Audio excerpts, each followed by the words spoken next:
નમસ્તે, મનદીપસિંહ દેવેન્દ્રસિંહ ઝાલા, વર્તમાનમાં અખિલ ભારતીય વિદ્યાર્થી પરિષદમાં રાજકોટ વિભાગ સંયોજકની જવાબદારી। સૌપ્રથમ તો આવડી બહોળી સંખ્યામાં પધારેલ તમામ મીડિયા મિત્રોનો એબીવીપી વતી આપનો ખૂબ ખૂબ આભાર। 9 જુલાઈ 1949થી વિદ્યાર્થી જગતમાં વિદ્યાર્થીઓ માટે કંઈ ને કંઈ કાર્યક્રમ લાવતું એવું સંગઠન કે વિદ્યાર્થીઓની જેની અંદર હિત હોય, રાષ્ટ્રનું હિત હોય અને વિદ્યાર્થીઓમાં એક રાષ્ટ્રભક્તિનો એક જુસ્સો એમના બનો રહે અને રાષ્ટ્રના પુનઃનિર્માણના ઉદ્દેશ સાથે વિદ્યાર્થી પરિષદ કામ કરે છે।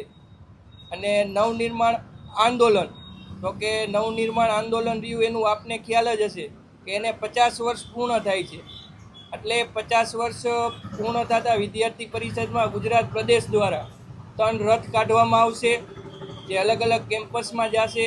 એમાંથી એક રથ મોરબીમાંથી, એક કર્ણાવતી અને એક સુરતથી 3 રથ નીકળશે, અલગ અલગ કેમ્પસમાં જશે અને એક નવનિર્માણનો સંઘર્ષ કે ત્યારની વર્તમાન સરકાર દ્વારા જે ભ્રષ્ટાચાર વધ્યો હતો, અલગ અલગ વિદ્યાર્થીઓના પ્રશ્ન હતા, જેની શરૂઆત મોરબીની એલી કોલેજમાંથી એક જમવાના મેસના વિષયને લઈને આખું આંદોલનની શરૂઆત થઈ હતી। અને જે યુવાઓ દ્વારા શરૂઆત થતાં એક મુખ્યમંત્રી ચીમનભાઈ પટેલને પણ રાજીનામું આપવું પડ્યું। એક એવડું મોટું આંદોલન કે ભૂતકાળમાં લગભગ એના જેવું એક પણ આંદોલન થયું નથી।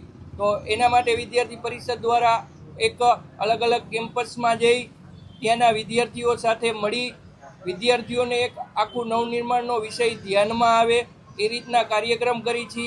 20 તારીખથી વિદ્યાર્થી પરિષદના મોરબી નગર દ્વારા 1000થી વધારે વિદ્યાર્થીઓને ભેગા કરી જાહેર સભા રાખી અને એલી કોલેજમાંથી લીલી ઝંડી આપી નવનિર્માણના રથનું અમે આગળ હલાવશું। નવનિર્માણની અમારી થીમ આખી રથની એક આખો રથ તૈયાર થશે, એમાં નવનિર્માણના બેનર સાથે અને વિદ્યાર્થી પરિષદની અલગ અલગ ઝંડીઓ સાથે એક આખી થીમ તૈયાર કરવામાં આવશે। અને બીજી વસ્તુ કે જે નવનિર્માણમાં ભાગ લેનાર લોકો છે તો તેવા લોકોનો અમે સંપર્ક કરી તેમને મળ્યા, તેનું એક વિદ્યાર્થી પરિષદના મંચ પરથી વક્તવ્ય થશે અને વિદ્યાર્થીઓને એક સાચી નવનિર્માણની માહિતી મળશે।